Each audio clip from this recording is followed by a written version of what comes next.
반갑습니다. 한묵나 102일 레위기 12장을 통하여서 하나님께 주시는 지혜와 지식으로 말씀이 깨달아지고 깨달아진 그 말씀을 가지고 삶을 사는 저와 여러분 되기를 간절히 소망합니다. 레위기를 지금 묵상하고 있는데 레위기 묵상이 지난주에 잘 돼 있었어요. 근데 영상을 찍을 수 있는 시간도 그렇고 편집할 수 있는 시간이 생각보다 좀 오래 걸리더라고요. 애들 케어하면서 애들 잘 때 해야지 하다 보면은 어느 순간 저도 같이 자 있고 뭐 이런 상황들이 좀 핑계 아닌 핑계를 좀 대봅니다. 그래서 고민하다가 그냥 지금 신명기 하듯이 PPT로 다시 하면서 말씀 묵상을 시간에 맞춰서 올리는 게 더 좋지 않을까라는 생각을 좀 하게 되었으니까 다음에 혹시 또 시간 되면은 열심히 준비해서 자막을 또 입혀보도록 하겠습니다. 그래서 오늘의 단어는 정결법 보호하심입니다. 우리는 계속 지금 11장부터 15장까지 정결법에 대해서 함께 살펴보고 있습니다. 11장은 한 동물과 부정한 동물의 구분, 그리고 그것들과 접촉으로 인한 부정의 문제를 다루고 있습니다. 그래서 여러 가지 상징적 의미도 있다, 뭐 제의적 의미도 있다, 여러 가지 상황들이 있었는데 우리가 그 가운데 영적인 의미를 함께 살펴보았죠. 그래서 12장에서 15장 같은 경우는 신체와 관련한 다양한 부정의 경우가 다뤄지고 있습니다. 그래서 12장의 같은 경우는 출산으로 인한 부정의 문제예요.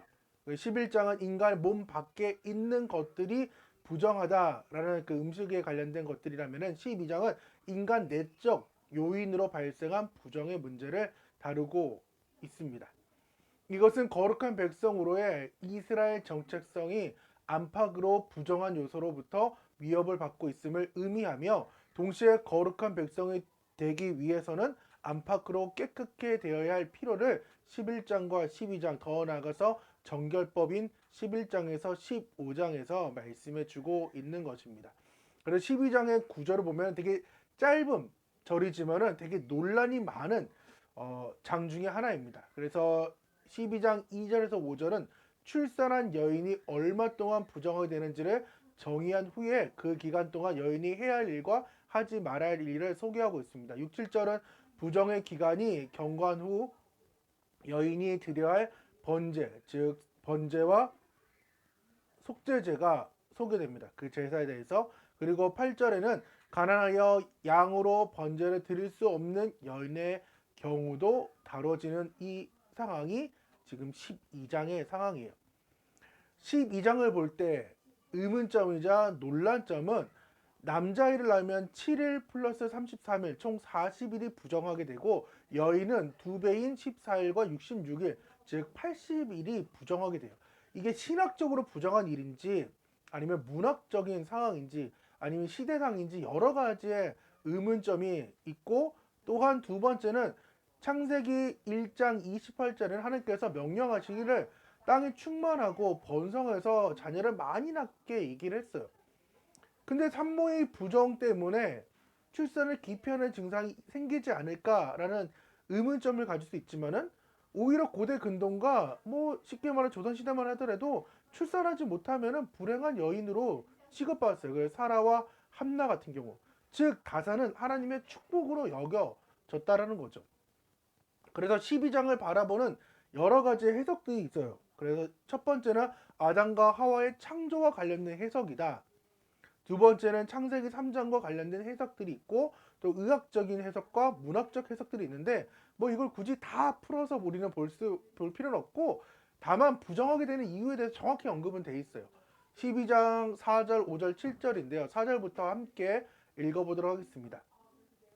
그 여인은 아직도 33일을 지나야 사년이 깨끗하리니 정결하게 되는 기한이 차기 전에는 성물을 만지도 말며 성소에 들어가지도 말 것이며 여자를 낳으면 그는 2일에 동안 부정하리니 월경할 때와 같을 것이며 사년이 깨끗함에 되면 66일을 지내야 하리라 라고 말하고 7절은 제사장은 그것을 여호와 앞에 드려서 그 여인이 산모가 이제 그 여인을 위하여 속죄할지니 그리하면 사녀리 깨끗하리라. 이는 아들이나 딸을 생산한 여인에게 대한 규례니라.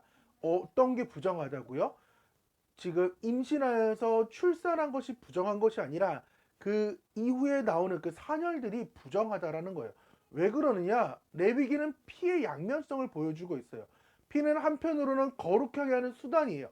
그 동물의 피를 통하여서 하나님께 나올 수 있게 되었지만은 반대로 몸에서 피가 밖으로 흘러나올 때는 부정케 하는 요소가 됩니다. 즉 피는 생명이면서 죽음의 상징이에요. 그래서 혈루증의 여인이 부정한 이유는 계속해서 몸에 유출이 있기 때문에 지금 부정하다라는 상황으로 되었고, 예수님이 치료해 주었고 그 여인은 옷깃만 잡아도 낫겠다는 믿음이 있었던 거죠. 그래서 12장을 바라보는 영적인 교훈은 이스라엘의 정결에 대한 요구예요. 하나님은 거룩하시기 때문에 우리가 이 거룩을 할 수가 없어요. 그렇기 때문에 죄 가운데에 정결케 되느냐 부정케 되느냐에 대한 상황이고, 말씀드렸듯이 이 정결이 지금 예수의 보혈로 지금 거룩하게 보여지는 거고, 그 당시에는 이 정결로서 하나님께 나오게끔 하나님께서 베풀어 주신 거예요. 근데 다만 제가 말씀드리는 것은 이제 신약의 관점을 볼 때는 모든 것이 이제 거룩하게 되었으니까 거룩에 대한 이야기를 하는 것 뿐입니다. 즉 이스라엘의 정결에 대한 요구는 생명의 약화를 의미하는 여성의 유출은 부정하다. 그리고 출산 이후에 사절이 정결되기까지 성소의 출입을 금했다라는 것입니다. 그래서 레위기 12장은 이스라엘 백성이 거룩하게 하신 하나님 앞에 가기 위해서는 정결케 돼야 한다는 것을 보여주고 있습니다.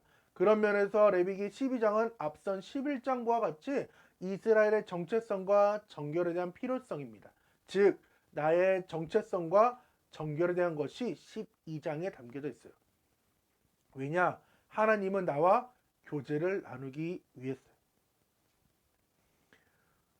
이 죄가 해결되지 못하면 하나님을 만날 수가 없기 때문에, 사람이 아무리 깨끗하다 해도 하나님처럼 거룩하게 될 수가 없기 때문에 하나님께서는 우리를 정결케 하여서 거룩해 해주신 것을 보여줘서 나와 하나님과 함께 이야기함으로써 교제하기를 원하고 있다는 것입니다. 두 번째는 산모와 아이에 대한 배려예요. 보호하심이에요.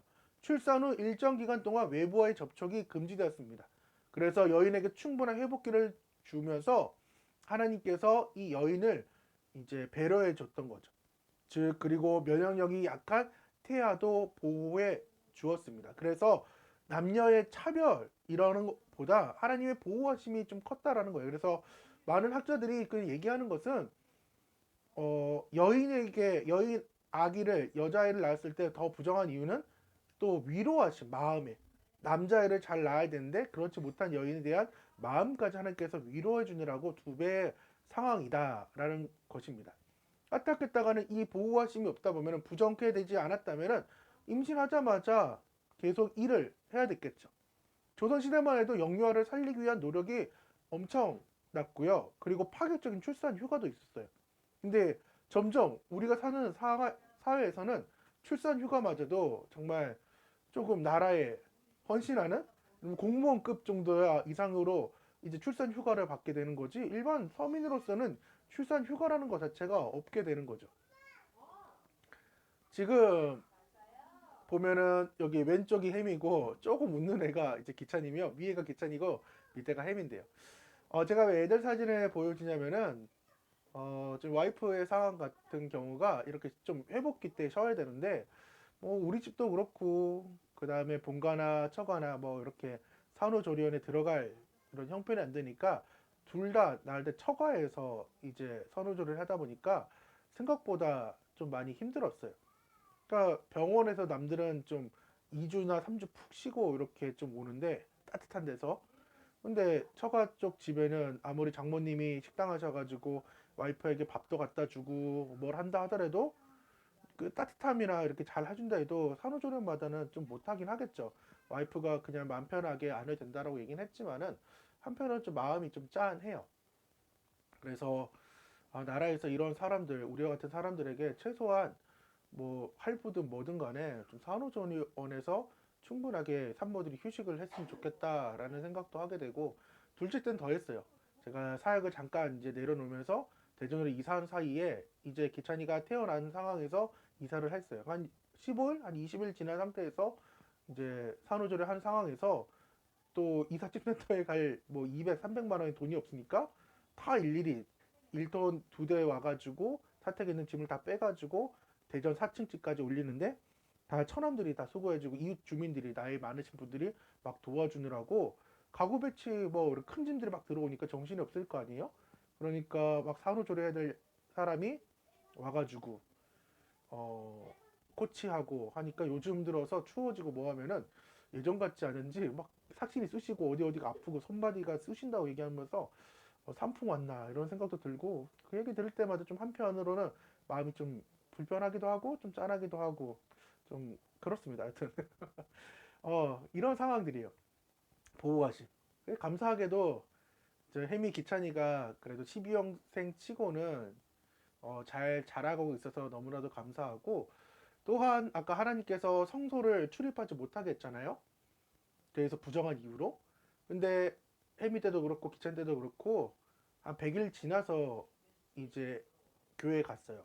그 혜미 때는 돌떡도 이렇게 돌리기도 하고 또 돌떡 드신 집사님과 권사님들이 모르고 드셨다가 돌떡이나 백일떡인가 하여튼가 그냥 먹으면 안 된다고 백일떡 같은데 여튼 그냥 먹으면 안 된다고 막 축하금도 주시기도 하시고 또 애들 왔다고 멀리서 바라보면서 축하하시는 분도 계시고 목사님이 이제 애기 이렇게 축복 기도도 하시고 그 이유가 뭐예요?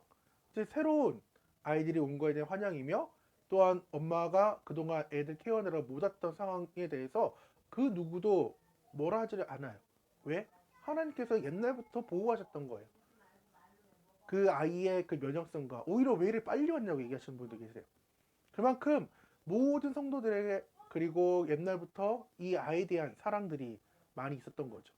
그렇게 여인은 산모는 아이를 출산하고 이제 하나님께 예배할 수 있는 기회를 다시금 얻게 된 겁니다. 그래서 번제를 통해 부정에서 벗어나 다시금 하나님께 헌신을 다짐하며 속죄제를 통하여서 출산의 부정을 이제 해결하는 상황이에요. 즉 속죄제 우리는 모두 죄악 가운데 태어났다는 거예요. 아무리 갓난장이라 하더라도 이제 죄악 가운데 태어났다는 거죠. 그래서 욥기 25장 4절과 시편 51장 5절을 보면은 그런즉 하나님 앞에서 사람이 어찌 의롭다 하며 여자에서 난 자가 어찌 깨끗하다 하랴. 또 시편 51편 5절에는 내가 죄악 중에서 출생하였음이니여 어머니가 죄악 중에서 나를 잉태하였나이다. 즉 예수의 보혈이 필요함을 지금 예배 가운데에 오늘 12장을 통해서 우리는 알 수 있게 된다는 것입니다. 그래서 오늘 저의 적용은 나는 어려운 순간에 이 부정이라는 이름으로 하나님께 나를 보호하시고 있지는 않았는가에 대해서 한번 살펴보고 그거에 대해서 감사하는 삶을 살아야 되겠다. 만약에 여러 가지 상황 속에서 이 부정의 개념이 저한테 없었으면, 즉 삶의 고난이 없었다면 내가 하나님을 더 붙잡을 수 있었을까에 대한 고민인 거죠. 그 3일기는 내가 볼 때 부정이라는 오명이 남들보다 그 손가락질이 오히려 하나님의 은혜였음을 찾아서 이제 감사한다는 것이 살 읽기였습니다. 막 조바심이 나가지고 말을 좀 빨리 이제 하기는 했는데요. 함께 천천히지만은 계속해서 레위기를 묵상했으면 좋겠고 정결법이 뭐 이렇게까지 하나님께 주셨나라고 하지만 고대사에서는 정말 필요했던 상황이었고 하나님의 백성으로 또 차별화를 두셨던 상황이에요. 그렇기 때문에 레위기 12장을 보면서 하나님께서 여자를 차별했다, 남자를 차별했다, 뭐 이런 것들로 보시지 마시고 오히려 하나님께서 더욱더 보호하기 위해서 그 여인들, 산모들을 또 부정이란 이름으로 충분하게 쉬게 했다라는 것을 보시고 우리의 삶 속에서 하나님께서 오히려 나를 부정케 해가지고 오히려 하나님을 찾게 하는 것에 대해서 서로가 감사할 수 있도록 우리가 하나님께 또 나아갔으면 좋겠습니다. 기도하겠습니다. 하나님 감사합니다. 말도 많고 탈도 많은 12장의 상황을 보면서 하나님께 나를 어떻게 보호하시는지를 함께 고민하며 생각하며 나아갈 수 있도록 주여 붙잡아 주셔서 어떻게 보면 삶의 고난, 즉 부정이라는 그 모습으로 하나님께서 나를 보호하고 있다는 사실을 알게 주시고 많은 성도들이 많은 사람들이 다시금 교회 왔을 때 회복시키고 또 축하하는 것처럼 혹시나 삶의 지금 방황기에서 또 교회를 못 나가고 있다는 분들이 계시다면은 오늘 레위기 12장을 통하여서 하나님께서 나를 지금까지 여전히 붙잡고 있음을 감사하며 다시금 교회로 발걸음을 돌릴 수 있는 귀한 한묵나 가족들과 이 영상을 보는 모든 분들 될 수 있도록 도와주셔서 예수님의 이름으로 기도드립니다. 아멘. 더 좋은 모습으로 찾아오겠습니다. 알았지? 안녕. 감사합니다.